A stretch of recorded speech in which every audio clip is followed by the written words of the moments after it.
So why do we resist enlightenment? Seems like we shouldn't resist it for all the effort we may put in seeking it. We could easily imagine that we don't or we shouldn't, but I think it's really helpful to explore the fact that at some point in the journey, especially at some critical points in the journey, that we do resist, we do hold back, we do put on the brakes, we do, get concerned about what may be happening. And so I thought it would be useful to explore what that is, why that arises. It may not arise when we first get into spirituality. It may just be truly enjoyable. I mean, we have many new things to consider, new ideas, maybe some spiritual highs, maybe finding a new set of friends that are, we can talk about these kind of matters with, being on a journey, a new adventure. All feels good, right? But we may hear, if we get a little bit deeper into it, we may hear some statements about enlightenment, if that's the direction that we are choosing to go, that may cause us some concern, right? So, for example, it's the teachings are not terribly clear about what it actually is. I mean, partly because it's impossible to accurately describe it. Any description would, of course, be a concept, which is why Lao Tzu said 2.5 millennia ago that the Tao that can be spoken is not the true Tao.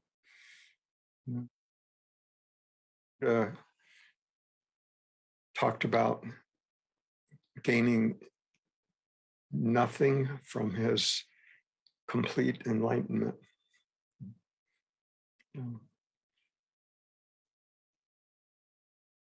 St. Francis said, "You are already what you seek," which may not be that reassuring if you don't particularly like, where things are now. To have someone tell you, well, you are already what you seek, may not be that inspiring. Right? And then more recently, Trungpa Rinpoche described enlightenment as the final disillusionment.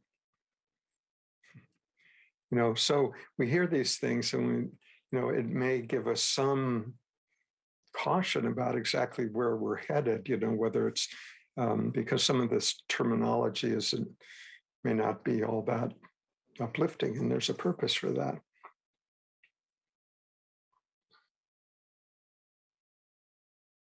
So that's on what we've been talking about so far is like, well, what do I get for it? What are the benefits? What's the payoff look like? And on the other side is, well, what's it going to cost me? And we hear things like, it'll cost you everything. There are other teachers talking about the necessity to kill the ego.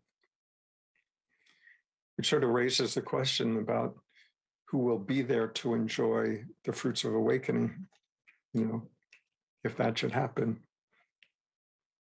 So all of these things that may have heard about enlightenment may be enough to give us pause just on, just from the get-go, just on the conceptual level.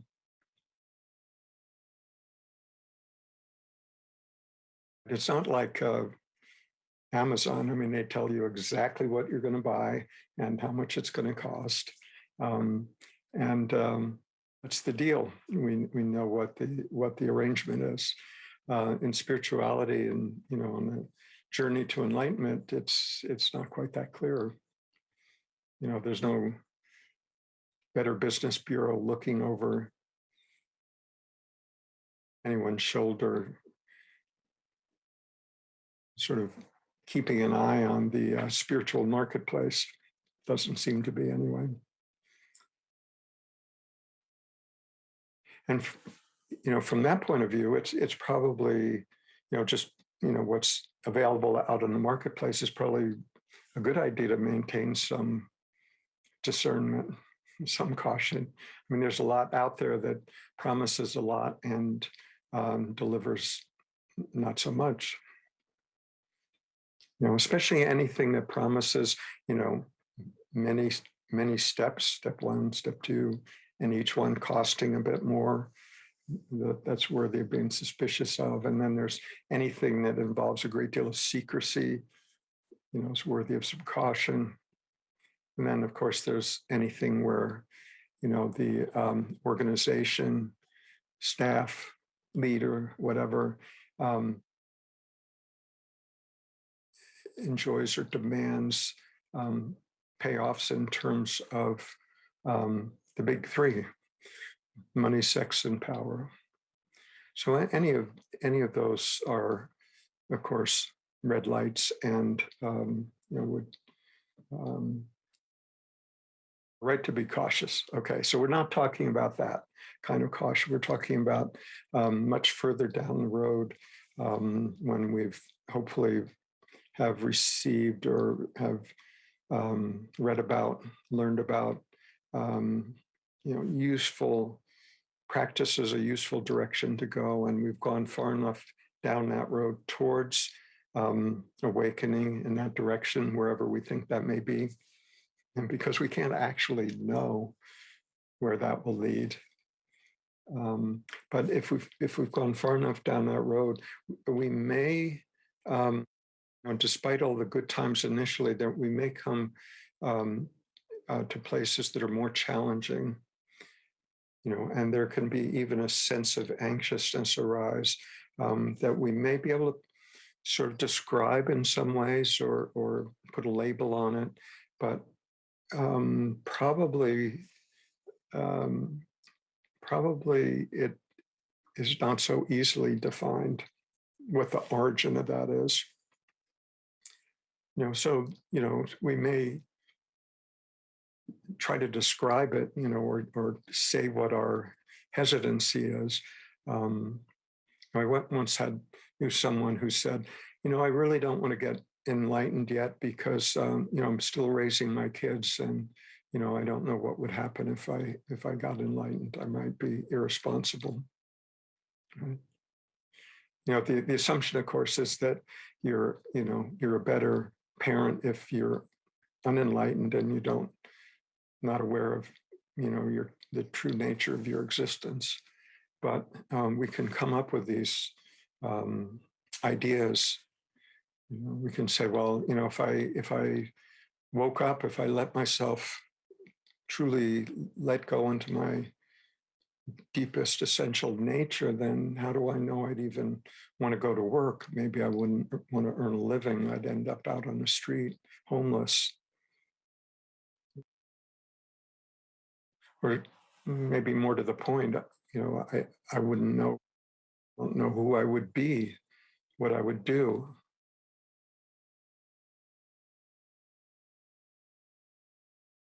This is true. We don't know what the sort of change of perspective may have on our lifestyle. We might decide to change jobs. We might decide to look, at relationships differently. We might decide to spend more time alone. But fear in that regard is not really justified, because the relationships or careers or that are really heartfelt and not based on dependency and need, those relationships in all likelihood will be just fine. The ones that are based on inauthentic motives, those are more at risk. So it can have effects on our lifestyle. If but if that's what our lifestyle is now based on, then that would be a good thing. So in spirituality, there's some terms that are used for enlightenment, like nirvana, which means cessation.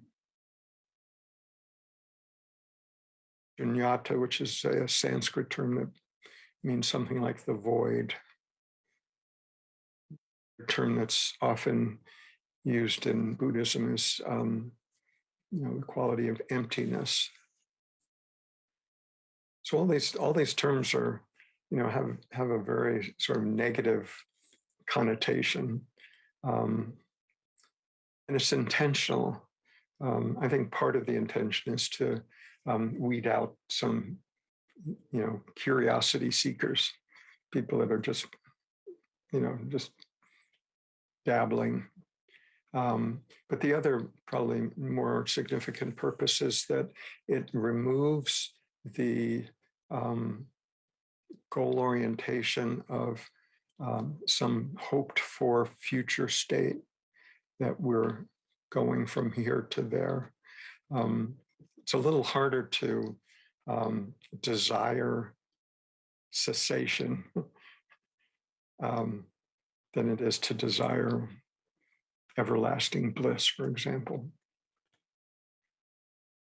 So, but these words, don't conjure up that same cozy feeling that you get from imagining the little sun, white puffy clouds in heaven. It's a little more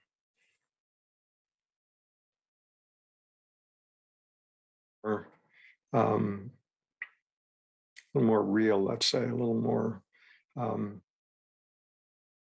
challenging.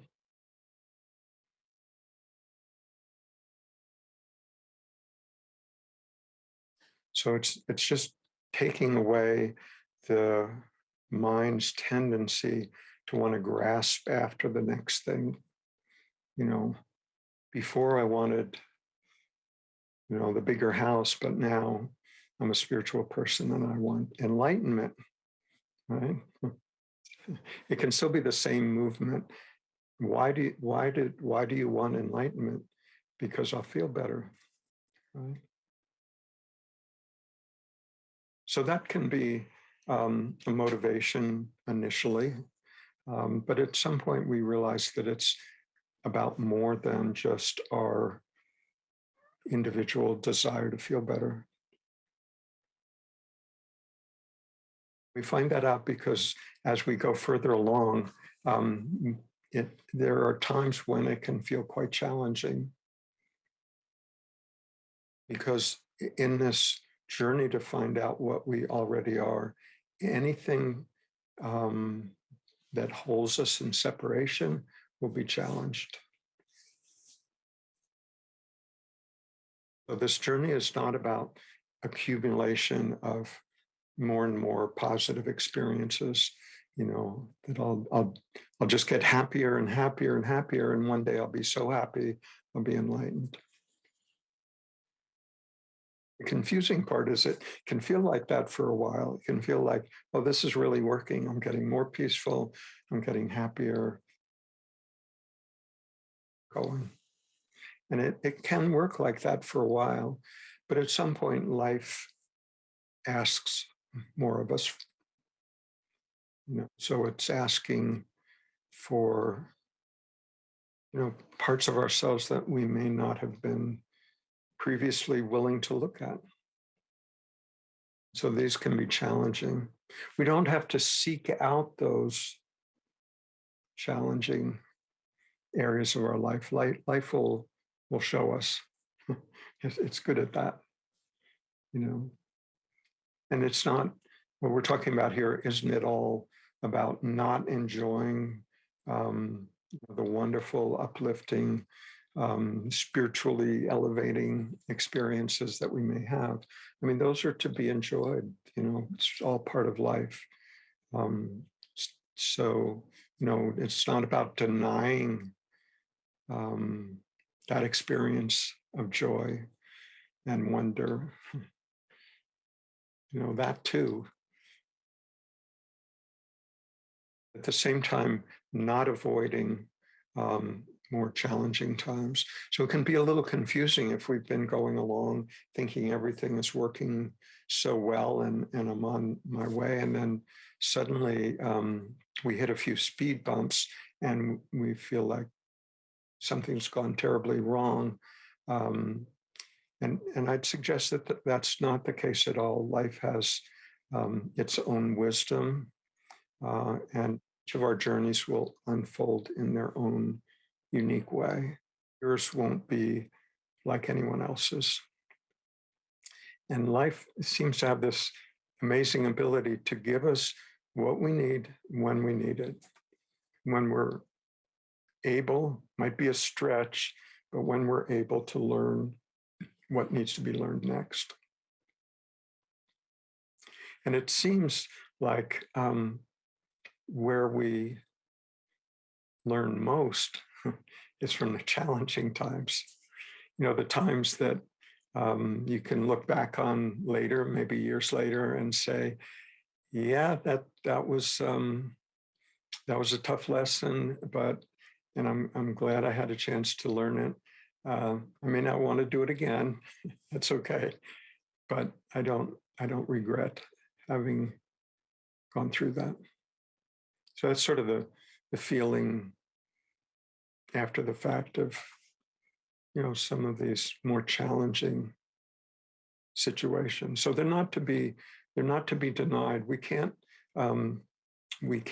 reach what we truly are by denying any part of ourselves, by ignoring any part, by trying to bypass, go around any part, because eventually we'll be called back to look at that too. This is not to say that we have to fix any of that before awakening. I'm just saying sooner or later, all of that will be called for to be looked at. So it will take some degree of, well, actually a considerable degree of, willingness and effort to reach the effortless. A certain amount of courage too.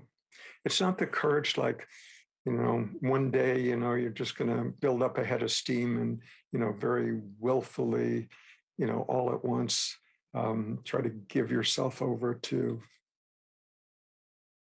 the divine.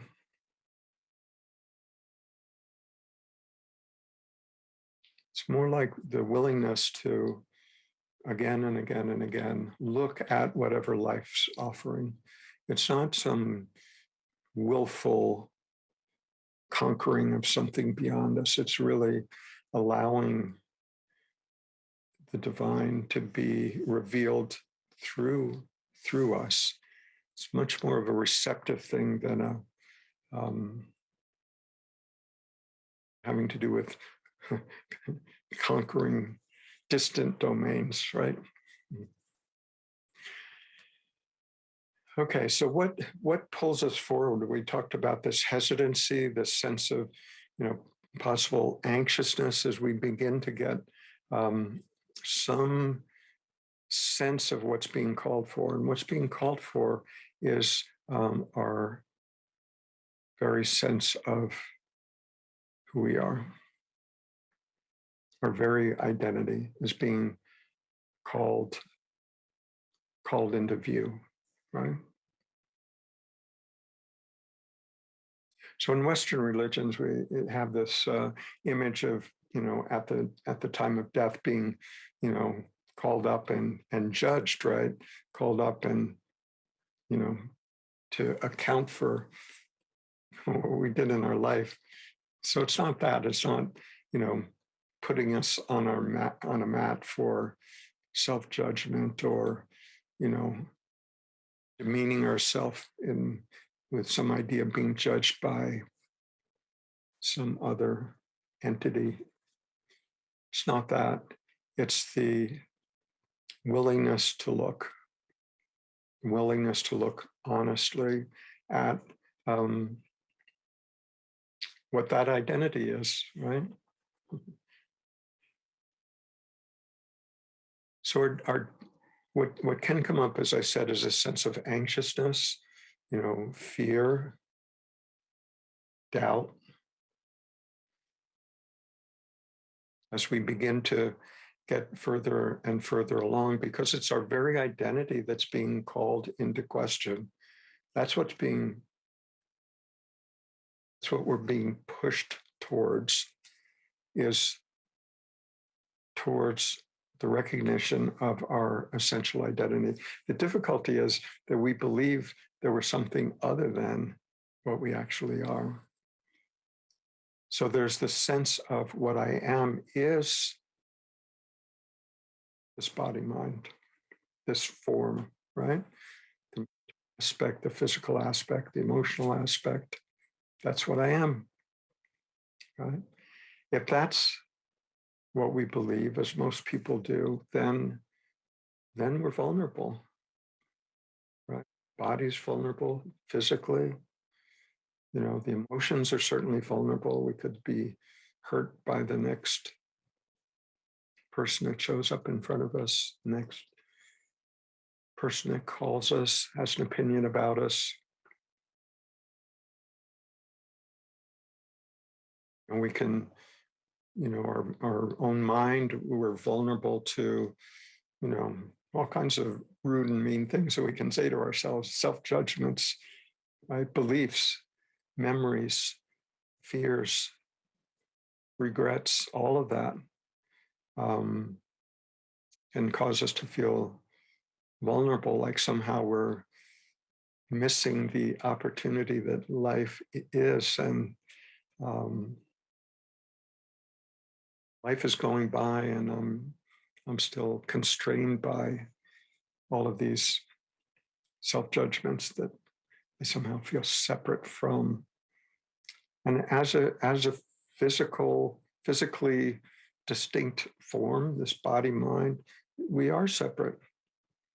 I mean, not ultimately, not from an ecological standpoint, but as a form, we can see that this form is separate from that form, right? This form can be hurt by that form, this person by that person. You can see that. So if that's what we take ourselves to be, this is sort of getting to the heart of the matter. If we identify with this body mind, then we're subject to feeling vulnerable.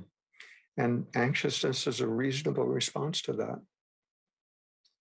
So if this movement towards enlightenment is to find out what we truly are, what is being called to examine is our very essence, right? So we're not being judged for what we did or didn't do, but we are sort of more and more being compelled to look at what we are and how we identify that. Right? So, I mean, we can notice the body mind. It appears within awareness, just like the window and the carpet and the ceiling and the picture on the wall all appear within awareness. This body does also. We have the capacity to sense it,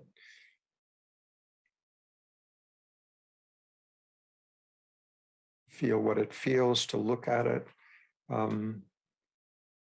It feels more intimate than things more distant, but still the only place that all of those sensations appear is within awareness.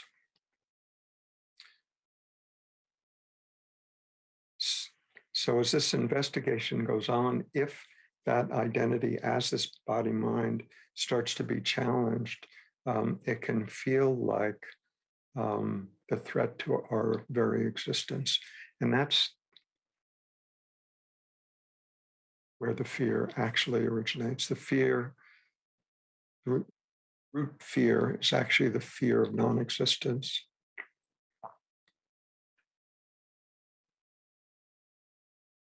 So we're not saying with awakening that the body ceases to exist, right? That doesn't happen. We're saying is our identification as the body is what's released. The body still exists, right? The personality is,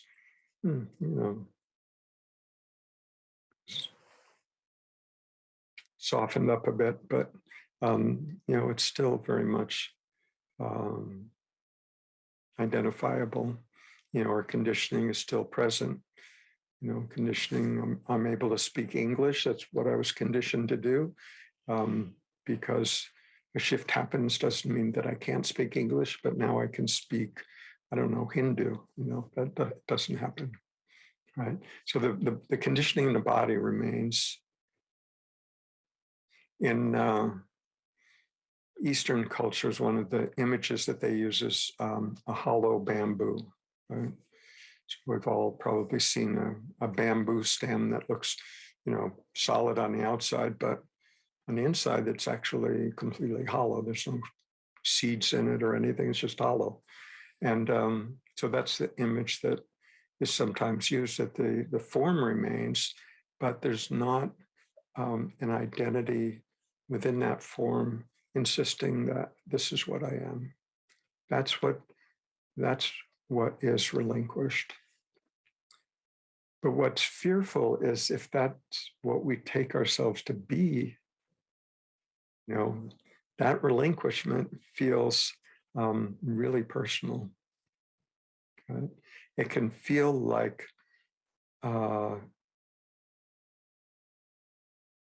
physical death approaching, not as a physical experience, but just as the sense of it, like, my very being is being called out. So at this point, we might start to get worried, like, maybe I better start pumping the brakes and looking for an off-ramp here. But that sense of fear or anxiousness is often indicative of getting closer. Feel like that at all. I mean, the old adage about, it's darkest just before the dawn may apply. In a lot of cases, it does. It feels like everything is lost. I can't, I thought I was close at one point, but now, and find my way. And what pulls us forward is just a sense of longing, right?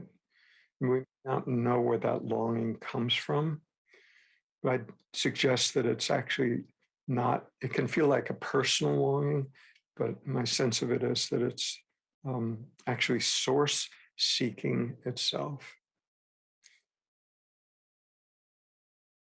Our own true nature seeking itself through form. So this longing, we may not be something that we're in control of. It's just this urge. It may feel more like a homing instinct than than someone like a mountain climber being able to see the peak and know where he's going.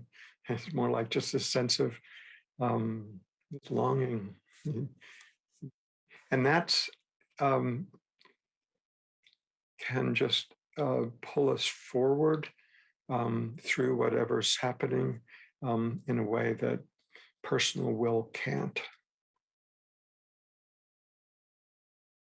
So we can have these two movements happening at the same time: the longing to find out what we truly are, and also the hesitancy, the caution, the anxiousness, maybe even the fear, the doubt.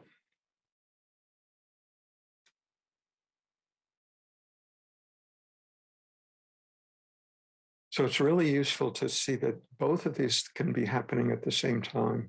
If we don't understand that, it can be confusing. Um, and the tendency is even um, to go back to the thinking mind to um, confirm what we're experiencing, right? So we go back to, well, is this true? Is this real? Is this really who I am? Or, but what about this? And there's always can be more and more questions. Mind is never satisfied that way. It always wants to ask the next question, but what about?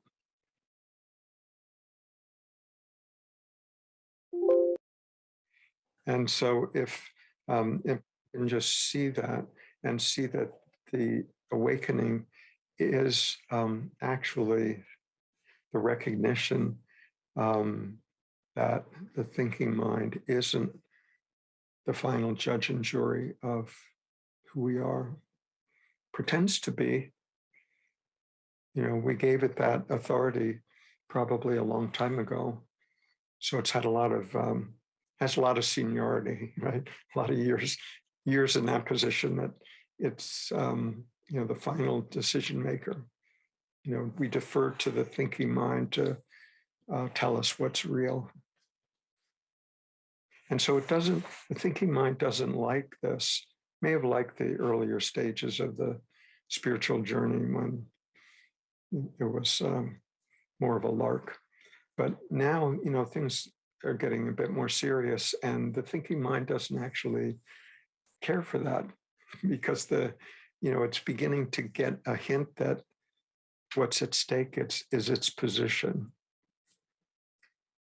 There's actually no such thing as a thinking mind, but there's thoughts that um, run through our head in a very conditioned kind of way.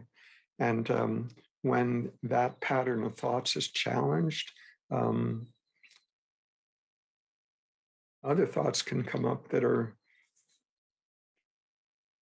you know, question why we're doing what we're doing, why we're continuing to go down this road. And the only thing that we have to pull us um, is this sense of longing. So that sense of longing is to be trusted. It comes from a deeper place than personal will. And it can be what carries us through these periods of doubt and fear and uncertainty. And the mind likes to be certain, right? You know, we like to be certain. We'd like to really know for sure, is this the right path? Am I doing it okay? Right? That's the mind thinking. You know, and where this is going is beyond the realm of conceptual thought. So at some point, the mind may have brought us a long way along in terms of inquiry, in terms of conceptual understanding. That's all fine. But at some point, we need to, like a booster rocket, you need to let the booster rocket go in order to go further. And the booster rocket in this case is thought, right? Where we're going towards is beyond the conceptual. So this tends to spook the mind. Mind doesn't like that. So it's like, you know, if you worked in an office for many years and, you know, put in decades of sincere service, and you know, at some point they tried to force you out of that, you wouldn't be happy about it. So it's the same with the thinking mind. It's used to being in what it believes to be control, and it doesn't like when it feels like it's at risk of being demoted to servant, from master of the house to servant. It's not going to do it gracefully. And so we can acknowledge that and at the same time sense into this longing to take us through those periods of fear and doubt. So doubt, let's talk about fear and doubt. Doubt is mental activity. It comes out of, well, I'm not sure. Maybe it's not true. How can I be sure? So the mind, like I said, will always come up with questions, will always, tend to doubt, even if we've had a genuine, the mind can come back and later and say, well, I'm not so sure, that was the real thing. So this doubt can be quite persistent. And if we try to always defer to the thinking mind, the doubt will always remain there. So my suggestion is just go all in and doubt the doubt. And the doubt comes up, just say, well, I'm not sure that's true. And where that leaves us is just not knowing.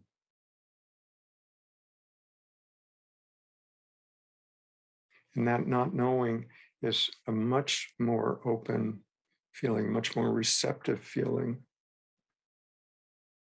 than I know, or I'll be the one to decide what's true and what's not true. Just more open to letting life show us.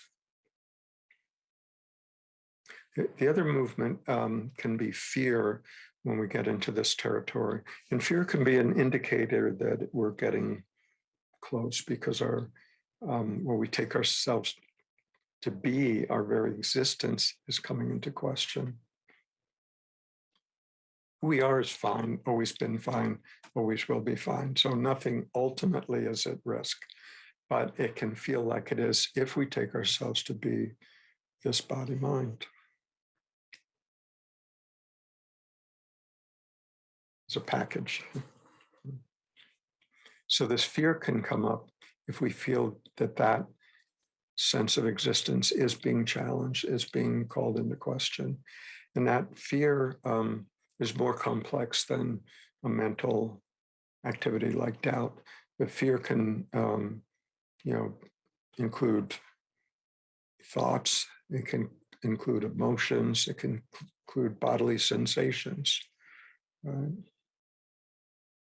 We put all of that under a conceptual umbrella that we call fear. And so when that's happening, it can be hard to get it can be hard to feel like we can regain control because it's a complex phenomena. We give it the label fear, and just doing that makes us more fearful, right? So we can have the emotion of fear, which can feed this bodily sensation. So we can have, maybe our brow gets sweaty, or our heart starts beating, or our belly gets tight, or maybe anxious, or there can be those physical components of what we call fear. And then our mind can think, oh, my body is fearful, therefore I'm really in trouble now.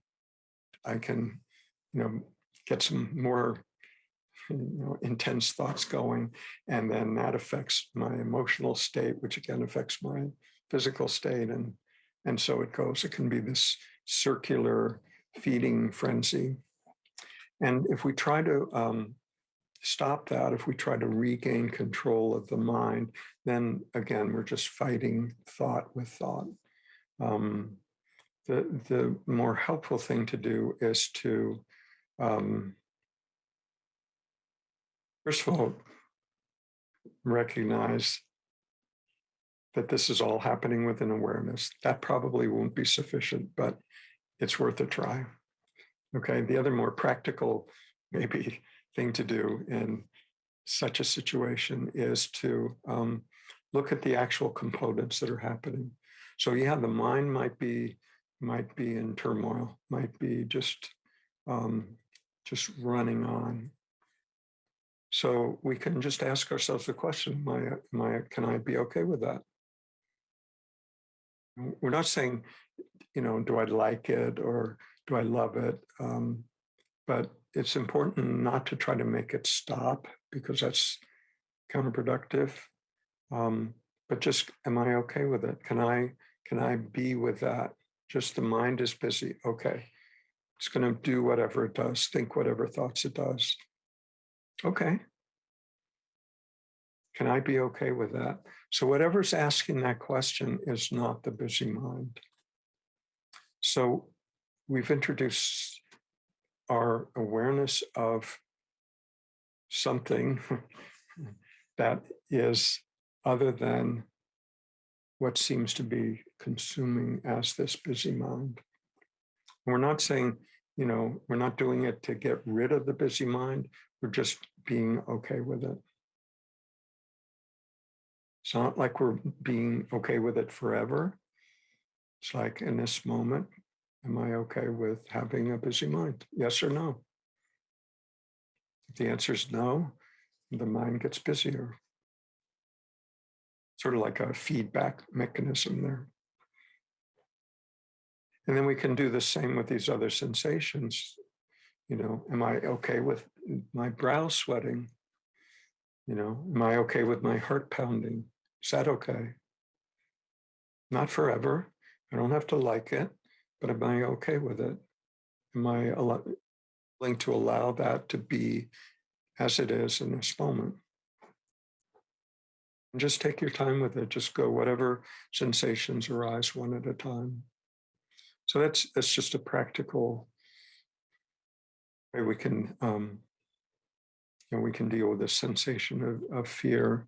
And it's important to know that what we truly are isn't subject to fear.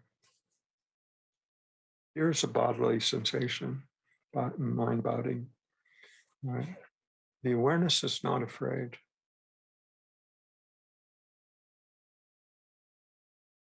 The awareness doesn't doubt. The awareness doesn't judge. It's just aware. Right? So what all this comes down to is where we park our identity. If it's in the body mind, it's vulnerable. And this sense of discomfort that we may feel as we get closer to awakening is actually life's gift. It's a gift in that it is pointing out where we're holding on to something that's not true. It's sort of like, if you have a splinter in your toe, just try to make the pain go away, take some kind of pill and maybe the pain will disappear. But you haven't actually dealt with the issue. It's really, the pain is life's way of informing you that there's something that requires attention. There's something that's not quite right. And it's drawing your attention towards that so that it can be resolved at the deeper level. If we just put a Band-Aid on it'll never be resolved. But if we recognize, oh, my toe hurts, oh, there's a splinter in it, I'll take the splinter out, resolve the problem. So in life's generosity, this suffering, this discomfort is a way of drawing our attention to some belief that we're believing that's not true, probably having to do with our identity. So this resistance as we get closer to awakening is actually what that sense of ego is composed of. It's composed of nothing but resistance. if we're completely in alignment with life, allowing everything to be exactly as it is, as it arises, there's ego has no role. There's nothing for it to react to. So that resistance, those thoughts that cause us to hold ourselves in separation from other people, from life itself, is what creates ego. So if the process of awakening is to see our true identity beyond the sense of ego just being this constellation of thoughts about everything, not entity, right? Not some hidden entity in there somewhere. It's just a collection of thoughts about who we think we are and how we relate to the world. So when that sense of resistance is pointing to that, pointing to those thoughts that just aren't true. So we can be thankful in those situations, thankful for life's generosity to point towards how we're holding ourselves in resistance. It's not like the divine is, playing hard to get. It's doing everything it possibly can to wake us up. It's really us that are putting ourselves apart from that, resisting that. And so when that suffering or resistance happens, hopefully we can see it as a gift. And whatever we see as false beliefs that we discover by looking closely, letting go, letting things be, we can just lay those insights down at the altar of awareness.